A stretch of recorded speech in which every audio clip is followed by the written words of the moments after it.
vous parler des compétences professionnelles dans les BP-GEPS, avec une étude de cas donc dans le BP KITE et le BP APT. Voilà, élément perturbant. Alors, il y a plusieurs paramètres qui ont motivé cette réflexion et cette étude. Le premier, c'est un changement de parcours professionnel, parce que je suis passée donc de l'École nationale de ski et d'alpinisme au Krebs de Montpellier, donc avec un changement de mission. Ensuite, c'est la rencontre, des rencontres professionnelles, et tout particulièrement Pascal Bouton, qui m'a beaucoup accompagnée dans cette étude et avec qui je collabore aujourd'hui dans le BP KITE. Et puis, c'est mon petit passage dans la machine à laver à l'INSEP, dans lequel donc, je me suis remis en question et je me suis repositionnée sur l'ingénierie de formation et donc sur l'évaluation des compétences. Donc effectivement, j'arrive de l'ENSA, je pars de l'ENSA, pardon, j'arrive à Montpellier, au Krebs de Montpellier. On me donne en mission des BP GEPS, notamment l'APT, activité de randonnée. Donc, première chose que je fais, je me renseigne, c'est quoi, comment ça fonctionne. Je retiens ces trois grands axes. Accompagner le développement de l'emploi, adéquation des qualifications aux futurs métiers, ce qui était hélas pas le cas à l'ENSA, remplacement du BES non adapté à la demande sociale. Donc je me dis, tiens, on va travailler avec le contexte professionnel. Et puis donc associer les partenaires sociaux dans la définition donc, des qualifications. Donc voilà, pour moi c'était déjà effectivement une transition. Je passais donc du brevet d'État, d'une culture BE ski, et pas la moindre, pendant 15 ans, pour passer donc à cette rénovation, on va dire, pour aller vers les BP-GEPS. Donc passer d'un métier effectivement de préparateur à un examen à un accompagnement à la professionnalisation, passer de la conformation à une formation. Donc l'ENSA effectivement, il y avait une exigence technique qui était importante, on était plus dans une application d'une progression technico-pédagogique qui était très standardisée, et transmission de savoir et des évaluations qui étaient souvent un petit peu, pour moi personnellement, hors contexte professionnel. Donc effectivement là, pour moi, j'arrivais sur une construction de compétences professionnelles et j'allais passer d'une démarche normative à une démarche constructive. Donc j'ai pris les missions qu'on m'a confiées pendant 1 an, sans rien demander et juste en observant. Mais très vite, donc, des questions professionnelles sont venues à moi. Et au bout d'1 an d'expérience, je me suis retrouvée quand même avec pas mal de problématiques. Donc, notamment au sujet des compétences. C'est quoi la compétence finalement? Parce que je voyais pas beaucoup de changements finalement dans la conception des formations que je coordonnais. Donc, est-ce qu'on est vraiment dans la construction de compétences ou est-ce qu'on est encore dans l'enseignement et la transmission de savoir ou de connaissances? Et puis, donc, au sujet de l'évaluation des compétences, donc, quelle définition dans l'échelle notation? Quand est-ce qu'on met acquis? Quand est-ce qu'on met non acquis? Je m'apercevais que finalement, le passage de l'acquis au non acquis, c'était toujours le 10/20. Donc, peut-on évaluer des compétences professionnelles dans une épreuve certificative sèche qui existait toujours? Peut-on évaluer des compétences professionnelles en centre de formation, parce que c'est ce qui se passait? Et comment envisager donc l'évaluation des compétences dans les BP-GEPS? Donc là, trop de questions, moi je ne pouvais pas répondre, et là ça a été droit dans le TGV et donc droit à l'INSEP. Voilà. Et donc j'ai suivi cette formation du diplôme de l'INSEP qui, je dois vous avouer, m'a quand même bien bousculé compte tenu de mon passé. Mais au bout de 2 ans, non seulement je me suis positionnée, mais je suis complètement convaincue maintenant de toute cette remise en question. Donc le premier positionnement que j'ai fait, c'est au sujet de la compétence. Donc je suis partie du principe que c'était effectivement un processus qui était dynamique et complexe. Alors le concept de l'action située, que je vais vraiment très synthétiser. Donc je retiens situé parce que dans un environnement professionnel et dans une situation réelle, et pas dans une salle de cours, Incarné parce que prise en compte de l'humain et de toute la dimension corporelle de chaque individu, voire même qui va au-delà de la surface du corps, les skis, le kite, le cheval, etc. Et le côté, l'action donc distribuée par l'interaction qui doit se passer entre l'évaluateur, le candidat, entre deux évaluateurs, donc entre tous les acteurs de la formation et de l'évaluation. Donc je retiens ces deux définitions. La compétence est la mise en jeu d'un répertoire de ressources. Donc on n'est plus dans une transmission, mais on est bien dans la mobilisation de savoir d'une manière pertinente dans une situation donnée. Hein. Donc qui se réalise dans l'action et non pas, encore une fois, arrêtée ou assise. Et elle s'exprime en situation réelle. Et donc voilà, là je comprends que la compétence, c'est bien une interaction qui est dynamique entre l'environnement, l'acteur, les acteurs et une situation réelle. L'énaction qui me paraissait du chinois au début, aujourd'hui je l'ai intégrée comme une connaissance en acte, quoi. On met les connaissances en acte, elles ne restent pas sèches dans un coin de la tête, quoi. Et d'ailleurs qu'on oublie au bout de 2 ans. Autre positionnement, l'évaluation. Alors l'évaluation, ben moi j'étais restée sur un petit peu la première définition, la reconnaissance d'une valeur, enfin de la valeur d'un résultat, donc avec la notion de référé qui serait le champ de la réalité et du référent qui serait l'attendu, quoi. Et puis ben je bascule doucement vers une autre définition qui est une évaluation authentique. Donc de Wiggins, qui parle déjà de tâches contextualisées, qui parle déjà de problèmes complexes avec des problèmes à résoudre, qui parle de non-contrainte de temps dans l'évaluation et qui parle d'interaction entre les différents acteurs de l'évaluation, donc entre les évaluateurs et entre candidats et évaluateurs. Et puis la troisième définition qui me parlait bien, c'était donc estimer la pertinence de l'action et non pas seulement évaluer les écarts, comme on avait un petit peu encore tendance à le faire entre l'observable et puis les compétences attendues par rapport à notre référentiel. Donc, ben voilà, donc j'adhère totalement à l'évaluation. C'est une activité humaine, hein, et donc pourquoi ? Ben parce que c'est une activité située qui doit être reconnue socialement. Donc avec différents contextes sociaux complexes, qui doit être utile, l'évaluation elle doit avoir du sens, elle doit être utile, où l'évaluateur n'est pas passif, mais il a le droit d'être pilote, il a le droit d'être guide, hein, et où il y a donc cette interaction, encore une fois, hein, entre candidats, évaluateurs et différents évaluateurs. L'évaluation, c'est aussi un processus de renormalisation. Alors, j'entends par renormalisation une réactualisation de la norme à un moment donné. Donc, j'avais cité dans mon mémoire l'exemple du pilote américain qui, en 2009, s'était posé dans l'Hudson, donc qui avait fait un amérissage pour sauver donc des vies humaines, puisqu'il y avait un problème mécanique dans son avion. Et donc, c'est ça que j'entends, c'est j'analyse une situation, j'interprète, et à partir de là, eh ben, je peux renormaliser, voire transgresser pour aller vers une décision humaine.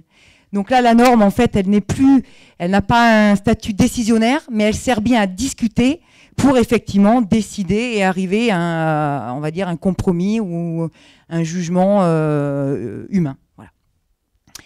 Et puis, autre positionnement, donc, eh ben, on essaye d'évaluer l'intelligence pratique, c'est-à-dire l'intelligence au travail, hein, l'adaptabilité au travail, et l'aspect du jugement en conscience pour expliquer donc l'AGI. Et là, je parle évidemment de regard croisé, c'est-à-dire qu'on n'est pas seul à juger et on a le droit de parler avec l'autre évaluateur.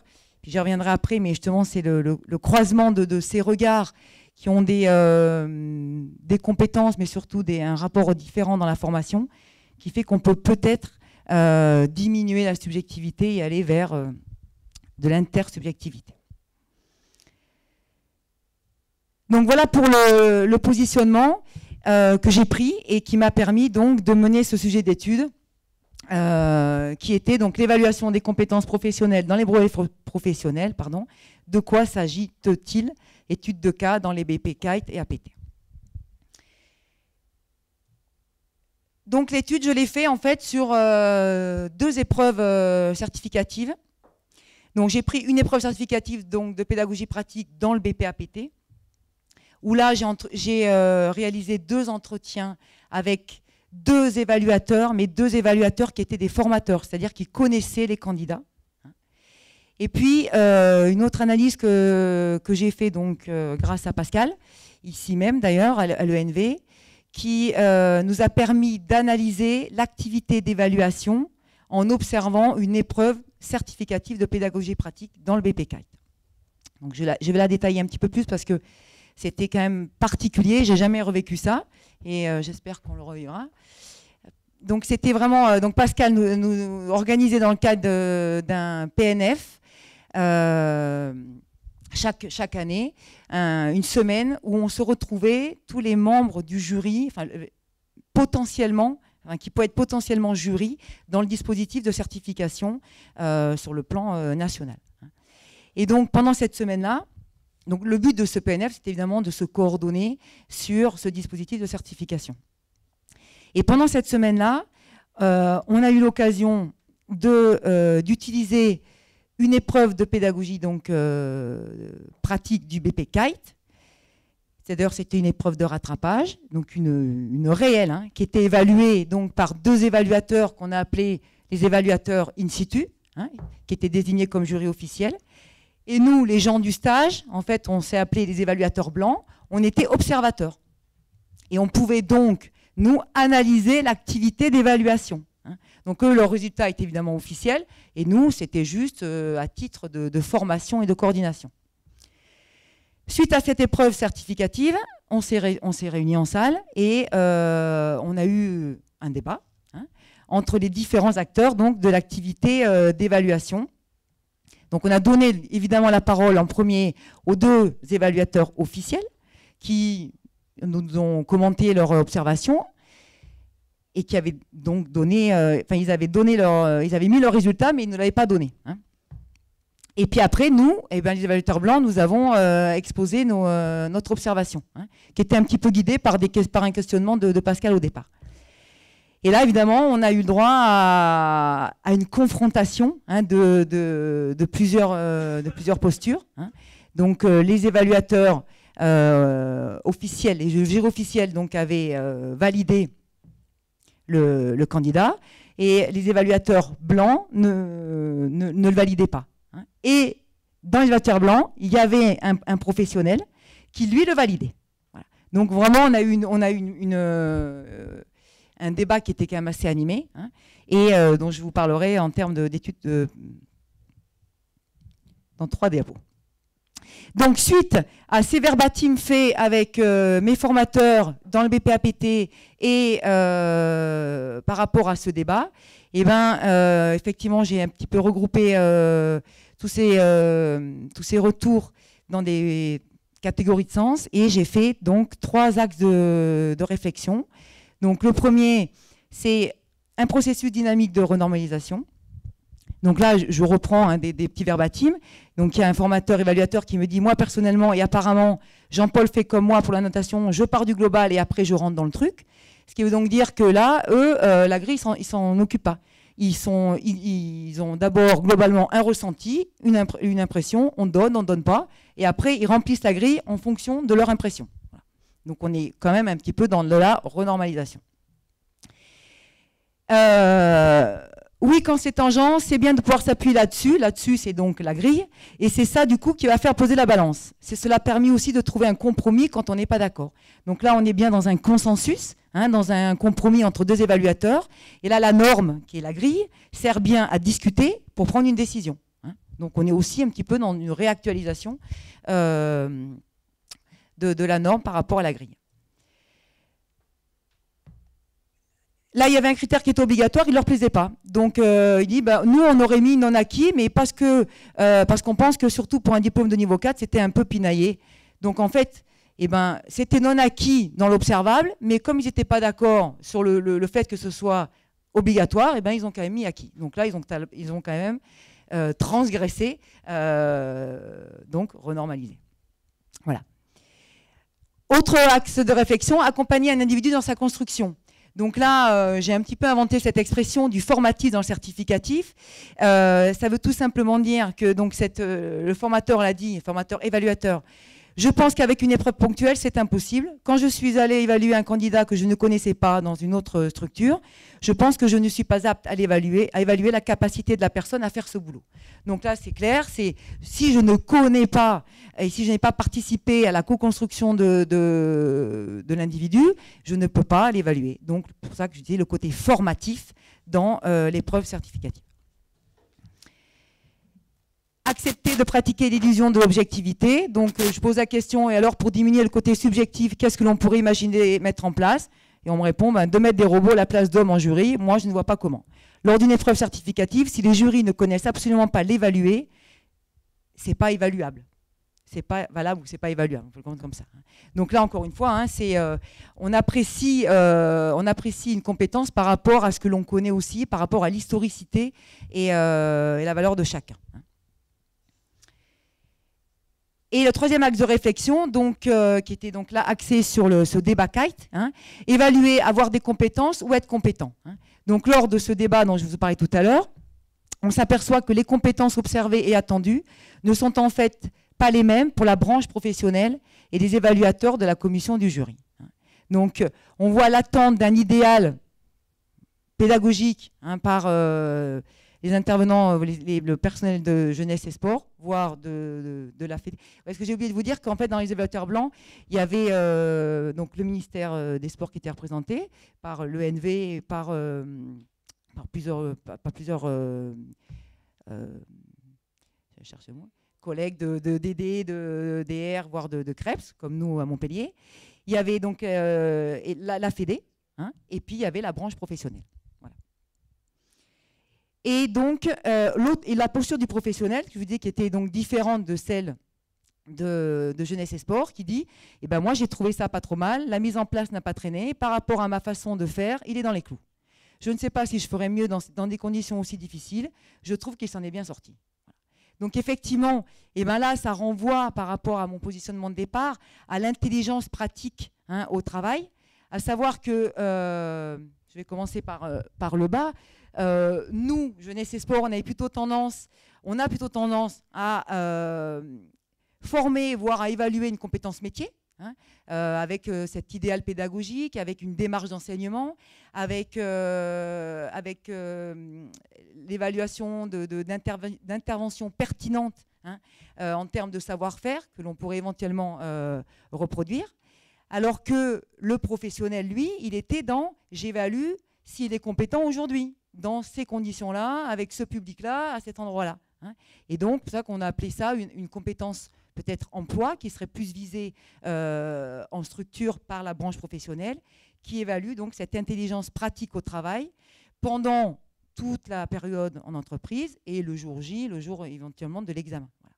Et là, on est vraiment dans l'agir situé, où le professionnel est à même, lui, au cours de plusieurs semaines de travail avec le stagiaire, d'évaluer l'adaptabilité, la flexibilité, la mobilité, en utilisant ces ressources pertinentes dans des situations particulières et professionnelles. Voilà. Ce que j'ai oublié de dire et qui était quand même important, c'est que nous, les évaluateurs blancs, on observait, mais on n'a pas eu le droit au son. C'est-à-dire qu'effectivement, pour ne pas perturber l'évaluation, on était quand même très loin et que donc on n'entendait pas effectivement toutes les consignes et toute la communication effectivement du stagiaire, enfin du candidat avec son public. Et surtout, on n'a pas eu accès au débriefing derrière et au questionnement entre l'évaluateur et donc entre l'interaction entre le candidat et l'évaluateur. C'est-à-dire qu'eux, ils étaient quand même plus à même, ceux qui ont validé, d'évaluer cette adaptation intelligente qu'il a pu avoir pendant, mais qu'il a été aussi capable d'analyser après sa séance.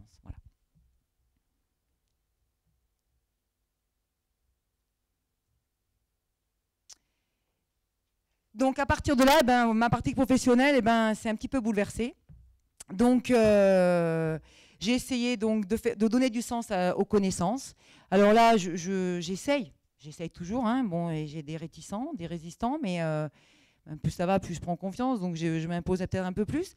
Mais j'essaie de former mes formateurs et j'utilise beaucoup ce schéma en leur disant que des connaissances, des savoirs, oui, mais par contre, elles doivent arriver en termes de besoins par rapport à une réflexivité et suite à la pratique. Donc, on les met dans la pratique, on aide nos stagiaires à se questionner et à analyser sa pratique, donc à comprendre ce qu'ils font. Et à partir de là, on a besoin de visiter, on a besoin d'avoir de connaissances complémentaires ou nouvelles, et on va chercher des ressources. Donc ça veut dire que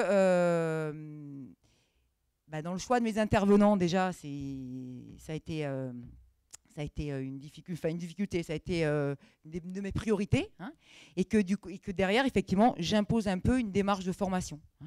Alors, par exemple, quelque chose de concret, UC7, UC9, au lieu de parler de l'acide lactique, on va leur faire un 400 mètres et puis à fond, et puis on va leur demander qu'est-ce qu'ils ont vécu, quoi. Donc, en fait, on part vraiment, on les met en pratique, et de là, on va théoriser la pratique. Voilà. La méthode de projet, on va concevoir, on va réaliser un événementiel ensemble, et après, on va théoriser ce qu'on a fait pour pouvoir arriver là. Voilà. J'en suis où au niveau du timing? Waouh. Alors, on va aller droit au but.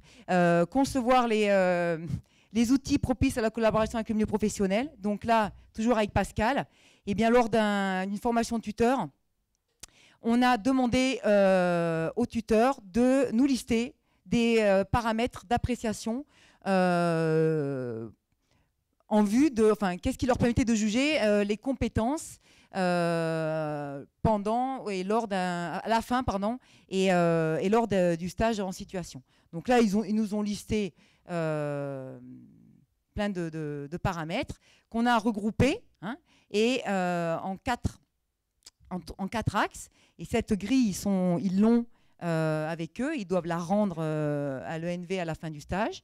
Donc, satisfaire la clientèle, assurer une pratique, s'adapter à la structure. Nous, on a mis, pour nous, c'était clair parce que ça, c'était relatif à des UC. Donc, on s'y retrouvait en termes de cohérence avec l'institution. Hein. Et puis, donc, avec une échelle de 3, avec 1 a encore besoin d'être accompagné, 2 compétent dans ma structure actuellement, 3 compétent dans ma structure et dans toutes les autres structures. Voilà. Donc là, c'était vraiment, encore une fois, pour mobiliser, hein, les professionnels autour des outils, mais aussi pour que nous, on reste en lien, hein, avec la réalité du terrain. Des propositions concernant l'évaluation des compétences, donc qui sont vraiment facilement reproductibles. Et oui, donc c'est une activité humaniste située, donc il faut varier. D'abord, il faut mettre des situations réelles, il faut les diversifier, hein. Il faut transporter l'évaluateur dans la vie au travail, évaluer l'intelligence pratique. Hein. Donc là, je vais vous donner l'exemple de ma collègue que vous connaissez bien ici, qui est Hélène Métivier, qui a travaillé longtemps ici. Hein. Voilà son exemple dans le BP activité nautique. Pour vous montrer, hein, je ne vais pas vous faire de la lecture, qu'en fait, sur toutes ces épreuves, elle est en structure. L'UC1 et 4, c'est une visite guidée, un tuteur, l'expert. L'UC3, on réalise un projet en structure, le tuteur, un expert. Le module PEDA, sur trois supports différents, avec le tuteur, l'expert. L'UC9, la maîtrise technique, 3 supports, formateur, expert. Et l'UC10, qui est pour elle la culture maritime, c'est une épreuve orale avec le tuteur qui est accompagné et l'expert. Voilà. Juste l'UC7 qui peut se faire finalement en centre de formation, qui est l'analyse vidéo et qui est évaluée par le tuteur et l'expert. Donc elle dit que c'est une rupture totale avec le BES, hein, et que c'est complexe. Par exemple, la PEDA, sur 12 stagiaires, ça représente 36 épreuves. Donc c'est une complexité à mettre en place qui est énorme, mais bon, qui est quand même d'une grande richesse. Alors du formatif dans le certificatif, eh ben ça veut donc, j'en ai parlé un peu tout à l'heure, ça veut vraiment dire que dans une doublette de jury, je ne conçois pas aujourd'hui, moi, qu'il n'y ait pas un formateur ou le tuteur quand je suis en entreprise, qui connaissent encore une fois le candidat, hein, qui a participé à tout son processus de transformation et qui est à même de juger effectivement les ressources accumulées, sa capacité à mobiliser les ressources et à réfléchir dans différentes tâches, hein, et un évaluateur extérieur à la formation, hein, qui, lui, effectivement, va noter le jour J son adaptation à la situation contextualisée, sa capacité à mobiliser les ressources dans l'urgence et l'incertitude, les mettre en synergie, les adapter et transférer, les combiner de sorte à agir au mieux. Donc j'ai mis en rouge retour très positif des stagiaires candidats sur ces regards croisés, parce que quand Pascal fait un petit peu le bilan avec les stagiaires à la fin, ce sont des retours qui reviennent positivement, parce qu'en fait ils se sentent bon, je pourrais dire Pascal, ils se sentent en sécurité affective, soit parce que ça s'est super bien passé avec le tuteur et le tuteur il est présent, donc du coup ils peuvent rester, on va dire, eux-mêmes. Soit ça s'est pas bien passé avec le tuteur sur le plan humain par exemple, mais comme il y a quelqu'un d'extérieur, ils disent que ça va faire un consensus et il va y avoir la balance. Donc eux ils le vivent plutôt bien, cette doublette de regards croisés, hein. Donc on va donc effectivement juger en conscience.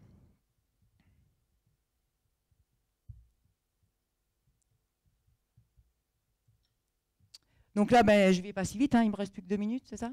Ou j'ai déjà dépassé, hein. Donc je vais aller droit aux... Les difficultés que je rencontre, c'est 3 minutes. C'est le cadre institutionnel à respecter. Donc quelquefois quand même un manque de cohérence entre nos référentiels et puis la réalité du terrain, quoi. Donc quelquefois c'est vraiment une grosse difficulté. La disponibilité des professionnels, et notamment le kite en forte saison avec l'enjeu économique. Donc c'est une obligation dans le BP kite. Les tuteurs doivent être disponibles pour faire partie de la doublette de jury. Donc il faut qu'ils se débrouillent. Mais quelquefois c'est pas super évident de les avoir très disponibles. On aimerait bien les avoir plus facilement. Pardon. Difficulté pour le recrutement des formateurs ayant une démarche de formation adaptée, hein. Donc là, ça commence à progresser, mais ça passe vraiment par une formation de formateurs, hein. Les ressources financières, parce que le CREPS me dit à un moment donné, t'es bien gentil, mais aller dans les entreprises, ça coûte cher parce qu'il faut rembourser les frais de déplacement. Les ressources humaines, l'exemple du BP Voile que je vous ai cité. Et la disponibilité temporelle, parce que pas de contrainte de temps pour évaluer. Moi, quand je pars à évaluer en kite, je pars la journée, quoi. Et je pars sur un bateau ou je suis sur un plan d'eau quand il y a le vent qui se lève, quand c'est le moment, quoi. Donc effectivement, pas de contrainte de temps. Donc voilà, ça c'était ma première conclusion. Donc la notion de reconnaissance sociale est indissociable dans l'évaluation des compétences professionnelles. Donc là, j'en suis plus que convaincue. C'est effectivement un processus qui est socialement dynamique, hein. Moi, je me suis construit avec ce schéma et j'essaye maintenant de construire mes stagiaires comme ça, voire mes formateurs. C'est-à-dire qu'on est toujours dans cette dynamique qui part de la pratique professionnelle et qui évolue, dans laquelle donc j'agis. Je réfléchis, je réagis, je vais visiter ou revisiter des ressources conceptuelles qui me permettent d'agir, de réagir. Et donc, je suis toujours dans cette dynamique et qui me permet d'évoluer en permanence et de rester, j'essaye de rester près des exigences et de la réalité des métiers. Voilà. Donc, je finis par cette belle phrase, qui n'est pas la mienne d'ailleurs, qui est celle d'Arnaud Guillaume, qui est un guide. Je représente aux yeux des stagiaires non pas le guide montrant le chemin, mais l'interprète entre eux et la montagne, le traducteur pour comprendre et s'adapter à ce milieu. Voilà, je vous remercie.